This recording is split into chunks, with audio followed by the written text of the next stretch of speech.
Hola, hola, ¿qué tal? ¿Cómo estamos? ¿Cómo va todo? Voy a comenzar este en vivo, empezar la transmisión, igual en lo que se van conectando algunos y algunas.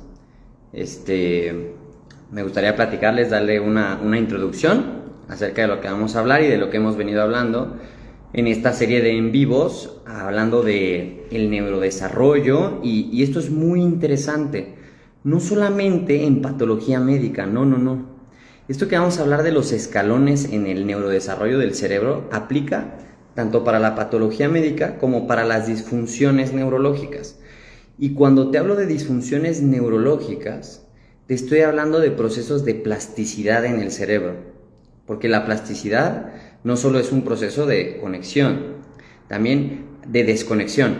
Entonces, esto de los escalones en el desarrollo, en la atención al paciente, en la dosificación del movimiento, del ejercicio, es muy interesante y no quiero que lo veas únicamente como patología de neuro. No, esto es súper importante para el deportista de alto rendimiento, esto es súper importante para el paciente con dolor crónico, esto es súper importante para el paciente que tiene ansiedad, depresión crónica, estrés postraumático, esto es súper importante para un paciente que no puede dormir bien, esto es súper importante para cualquier humano mejorar su calidad de vida. Entonces no quiero que te quedes con la idea de que estos escalones que estoy planteando, que ahorita los voy a repetir, son para patología neurológica, no, ni para el tratamiento exclusivamente de patología neurológica. Entonces, en lo que se van conectando más personas, y si no se conectan ya verán el video después, les cuento que estos escalones, o sea, el escalón 1, que es el tronco del encéfalo, el escalón 2, del que vamos a hablar hoy, que es el cerebelo, el escalón 3, que son los ganglios basales, el escalón 4, que es el sistema límbico, y el escalón 5, que es la corteza cerebral, están enumerados de esa manera por cómo se fueron configurando en el neurodesarrollo, cómo fueron conectándose de abajo hacia arriba esas estructuras en el cerebro y también cómo en procesos crónicos se van desconectando.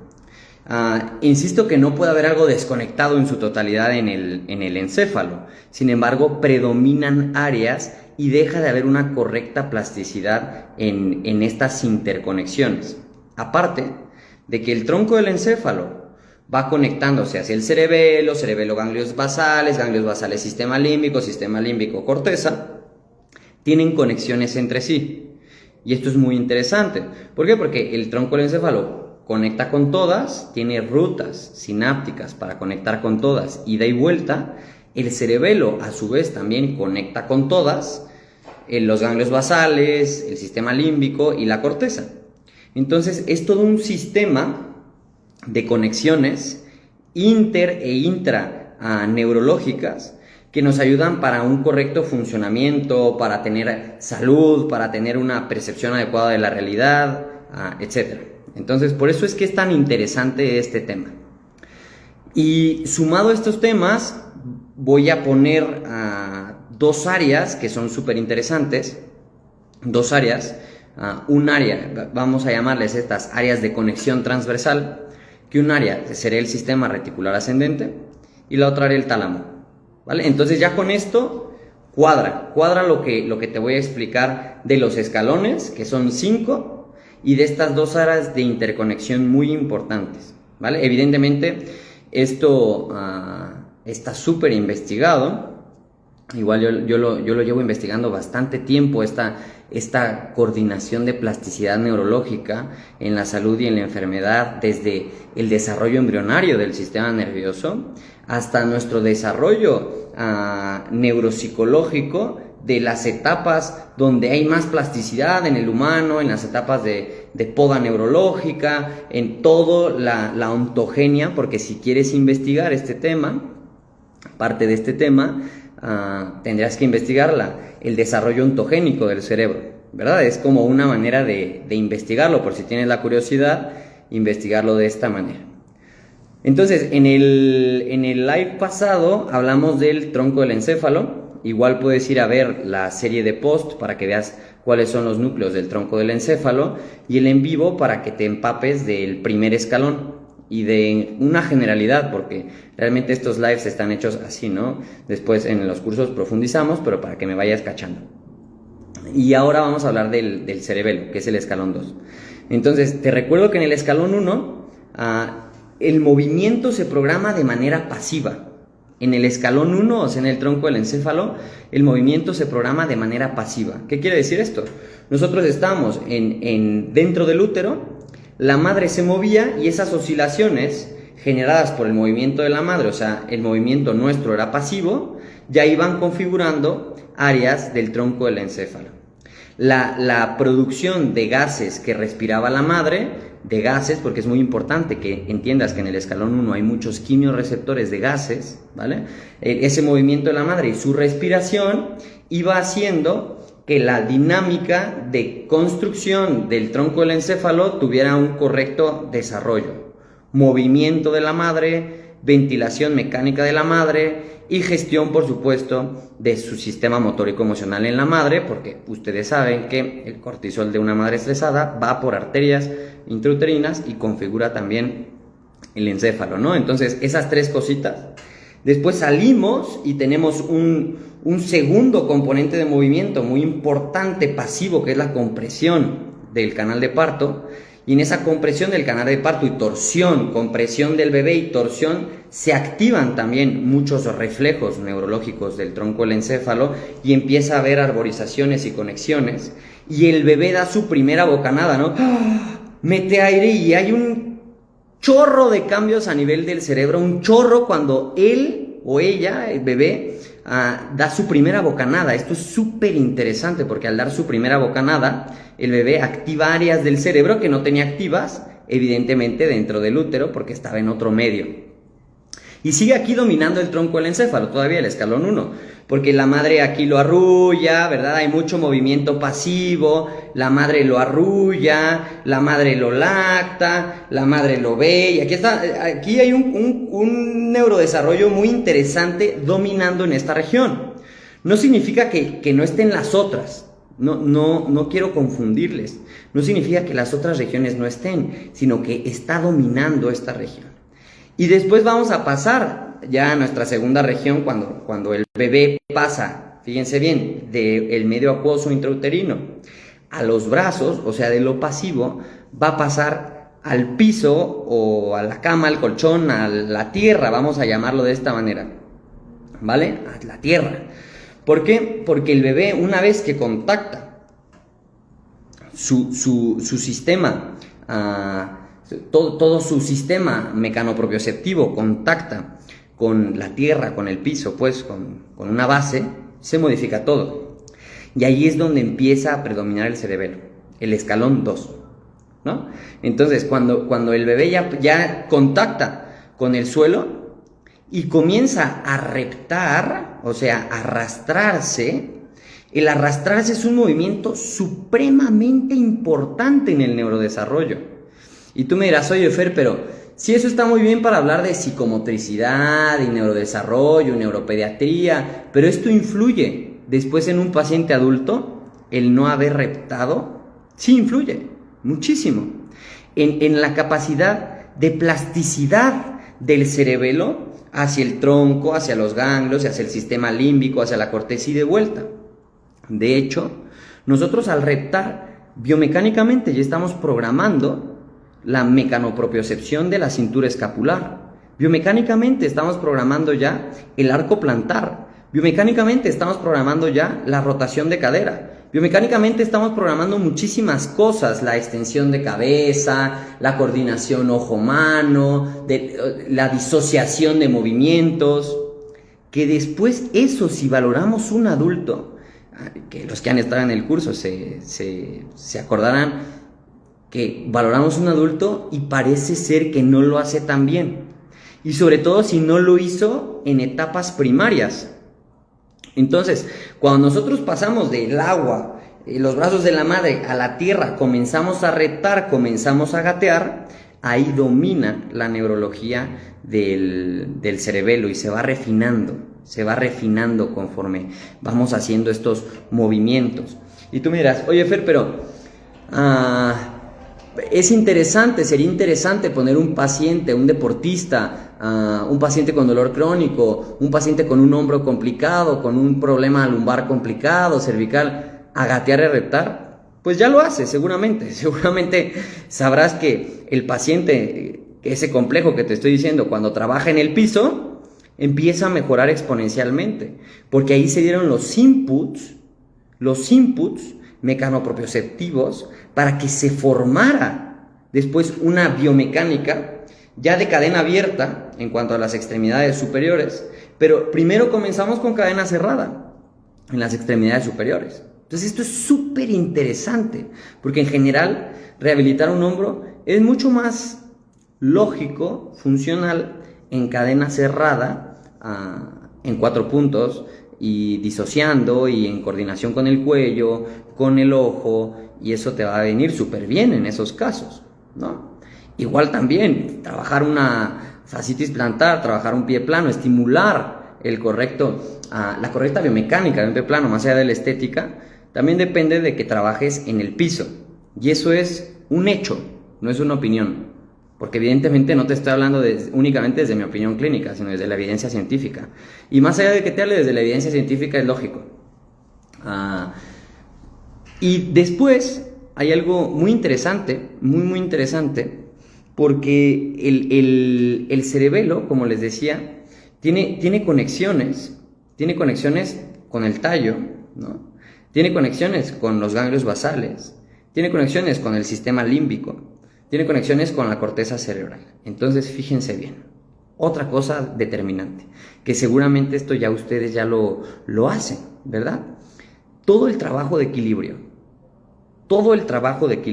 ¿no? O sea, en general, un test para valorar áreas del cerebelo, pues el test de Romberg, es un test de equilibrio, y un test vestibular también, vestibular y cerebeloso.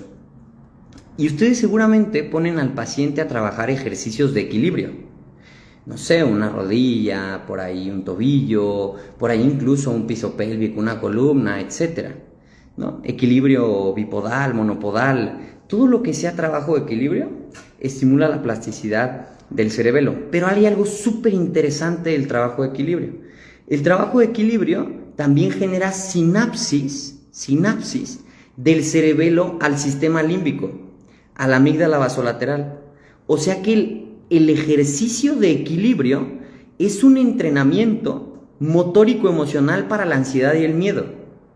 Tú vas a decir, pero ¿cómo? No entiendo. Sí.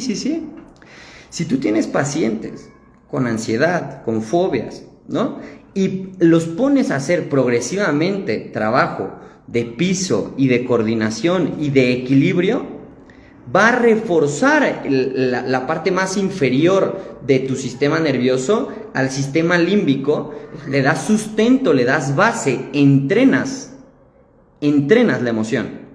Y esto es súper interesante, porque así como por ejemplo con los cambios de dinámicas de gases, de dióxido de carbono, de oxígeno, entrenamos al tronco del encéfalo y entrenamos a la amígdala para la percepción de la ansiedad y el miedo, así con los ejercicios de equilibrio, ¿no? Podemos entrenar al sistema límbico también vía cerebelosa. Y también los ejercicios de equilibrio, coordinación, piso, disociación, coordinación con el ojo y con la mano, entrenan la parte cognitiva del humano, porque hay un vínculo del cerebro a la corteza cerebral. Los ejercicios de equilibrio mejoran nuestra cognición. Son ejemplos para que me comprendas cómo los escalones se van influyendo entre sí, ¿verdad? Y cómo cada núcleo del cerebelo, ¿no? El núcleo dentado, emboliforme, el del fastigio, esos núcleos que les puse en el post,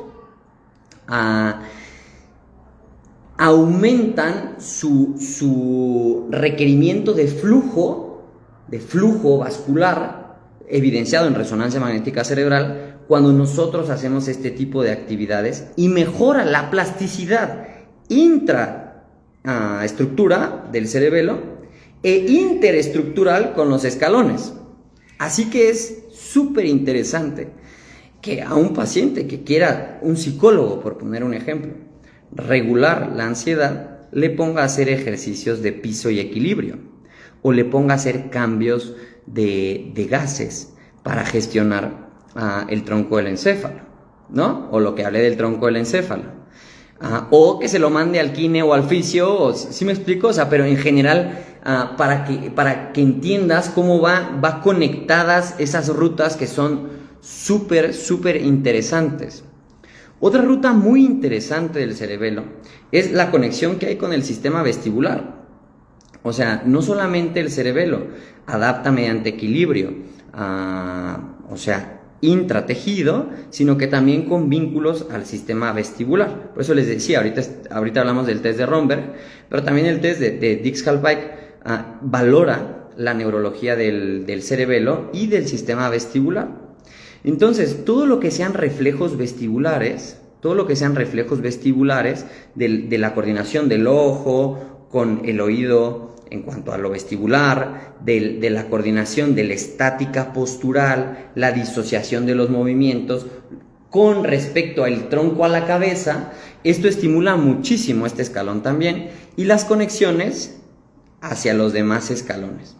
Entonces, tú puedes valorar este escalón, escalón mediante el test del gateo. ¿Qué tal gatea tu paciente?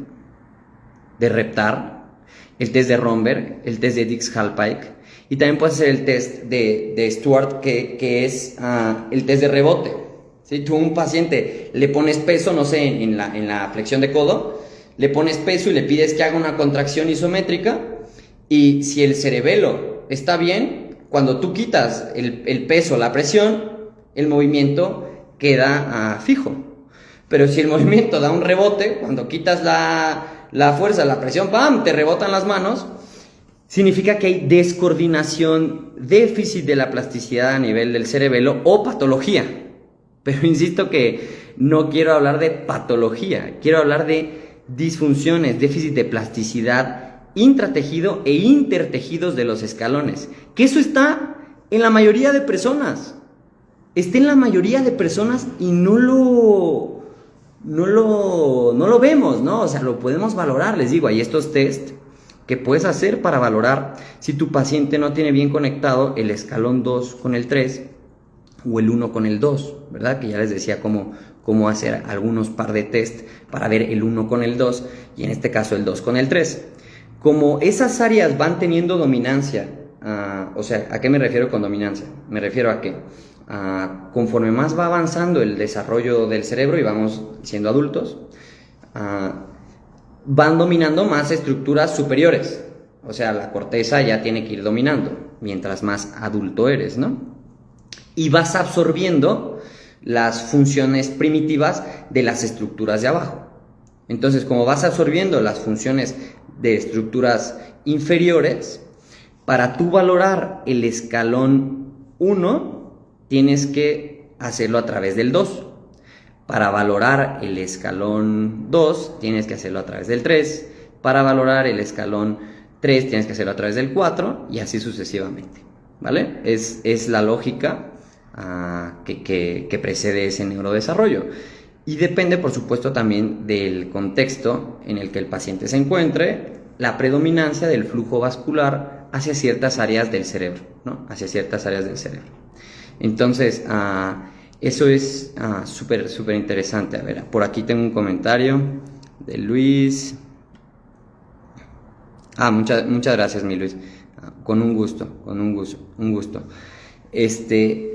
Y ese tipo de abordaje que ya lo hacemos, insisto, ya lo hacemos. Seguramente cuando veas el video vas a decir, sí, yo ya pongo a mis pacientes a trabajar en piso, yo ya pongo a mis pacientes a trabajar en 4 puntos, yo ya he rehabilitado un hombro desde el piso, yo ya he trabajado con la disociación de las extremidades, ya he trabajado con la disociación de la cabeza con el tronco, con la coordinación oculomanual, con el freno del movimiento, ¿no? Cuando tú vas haciendo todo eso, que ya lo haces, quizás sería interesante ahora que conoces estos escalones desde esta perspectiva ordenada que te quise dar, para que lo integres, cómo dosificarlo, que eso es lo interesante, ¿no? O sea, cómo dosificarlo, porque lanzar algo, insisto que por ejemplo lanzar algo es de los movimientos más evolucionados, y quizás antes de lanzar algo tendríamos que ir a ver qué área del encéfalo está dominando y a partir de ahí comenzar a dar esos estímulos para que sea más fácil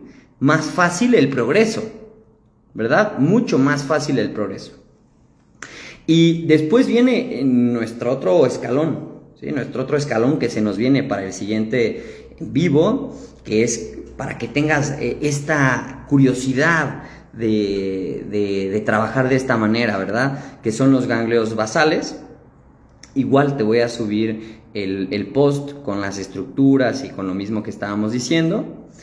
Y cómo los ganglios basales ahora coordinan el cerebelo, ¿no? Y aquí hay algo súper interesante con los ganglios basales, que es el freno del movimiento. El freno del movimiento, ¿no? En general esas rutas están muy conectadas por dopamina, ¿no? Esas rutas están... Claro, aparte hay glutamato y hay GABA, también ácido GABA-aminobutírico, hay inhibidor, ¿no? Pero también están muy conectadas por dopamina estas rutas. Sobre todo la corticocerebelosa está súper conectada con la planificación del movimiento. Y después tienen que meterse ahí en medio, ¿no? De la planificación del movimiento, el sistema límbico y los ganglios basales, que va a ser nuestro siguiente escalón. Y en cuanto a los ganglios basales, ahora el freno. Y antes de pasar a las preguntas, si es que hay preguntas, que sería espectacular que salieran preguntas, antes de pasar a las preguntas o comentarios finales, decirles que parece ser, igual, hoy 17 estamos a marzo del 2025, parece ser que me doy cuenta que hay un espejo muy interesante en cómo se da el neurodesarrollo con respecto a la conducta humana. Pareciera ser que el entrenamiento motor corporal del freno regula el freno conductual también. Y digo, esta opinión, ¿verdad? Obviamente tiene arrastrado por detrás investigación, ¿verdad? Y también carne porque llevo más o menos un año poniendo estas teorías en prueba en mi carne, en mi vida. Y parece ser que esas estructuras, cuando comienzan a funcionar bien, influyen, dan el sostén neurológico, la coordinación neurológica para que allá afuera tengamos lo instintivo, el equilibrio, la coordinación, el freno, la gestión emocional, la cognición y la metacognición. Parece ser muy interesante.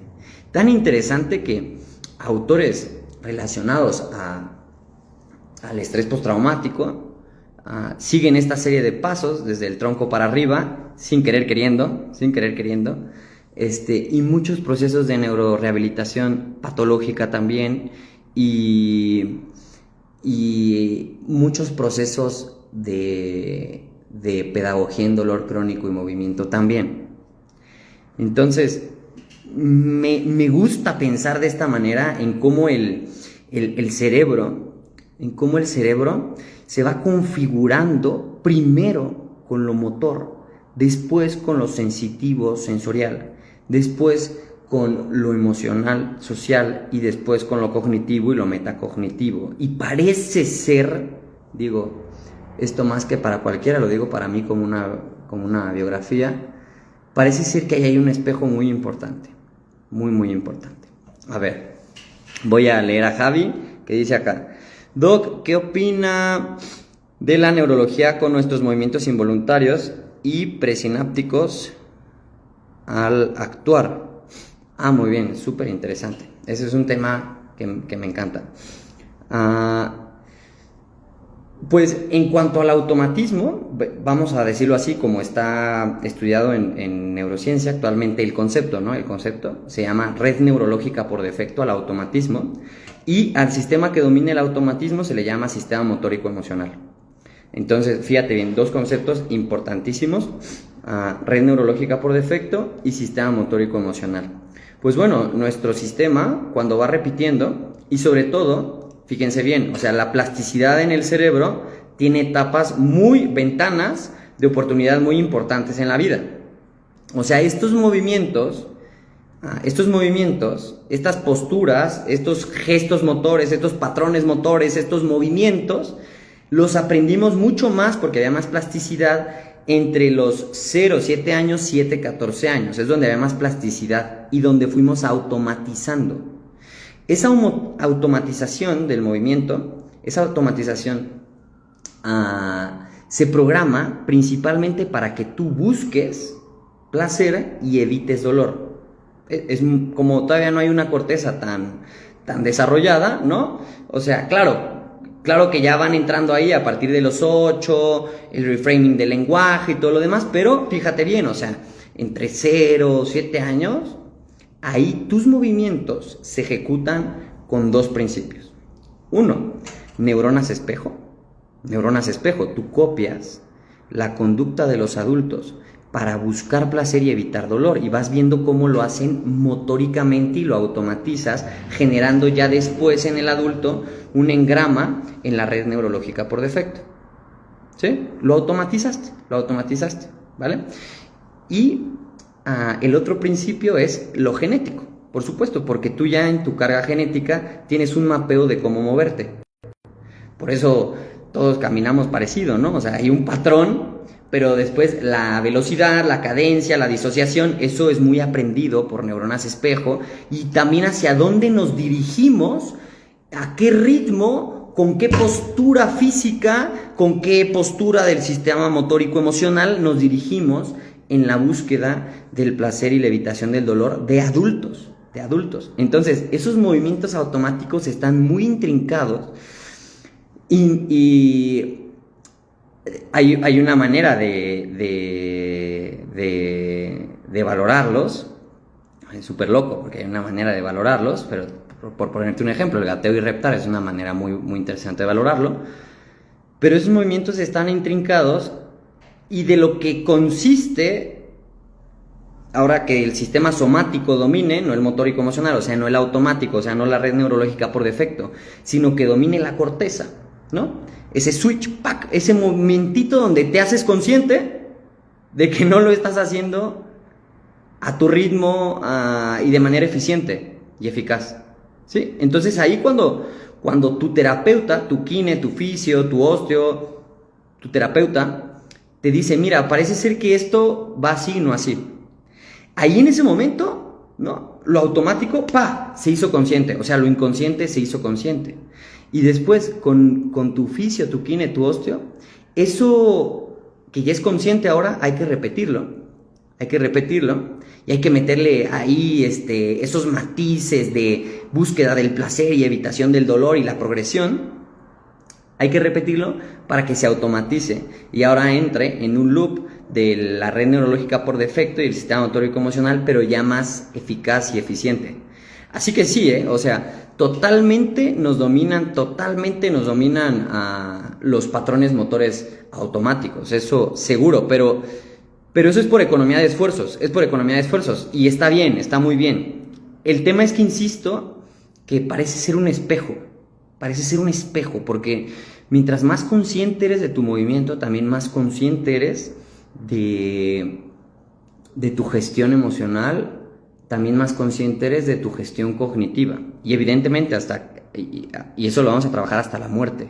Yo no creo que esté ni tantito cerca de terminar ese trabajo, por supuesto, pero me voy dando cuenta en mí y en mis pacientes que a mayor calidad y conciencia en el movimiento, o pacientes que hacen ejercicio conscientemente, que se meten a esas pesas y lo hacen consciente, que se meten y están visualizando la jugada en un partido de pádel, de tenis, de fútbol, que lo hacen consciente, pareciera ser, y sin temor a equivocarme, pareciera ser que también así deciden en lo emocional y en lo cognitivo con mucho más sustento neurológico, ¿no? Claro, hay que afinar detalles, ¿no? Y así sería algo interesante, ¿no? Pero no sé si puede responder la pregunta. Y Javi también me pone, ¿cree que la proliferación celular tenga que ver con nuestra velocidad de querer que segregarlas de proliferación. No entiendo la pregunta, perdón, Javi.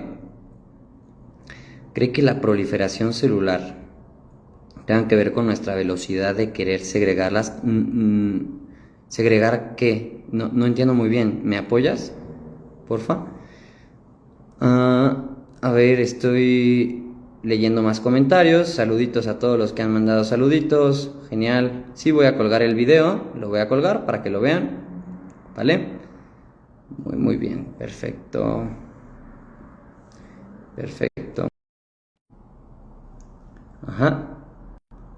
Estamos aquí con el Javi. A ver si hay alguna duda que yo no entendí la pregunta. Ok.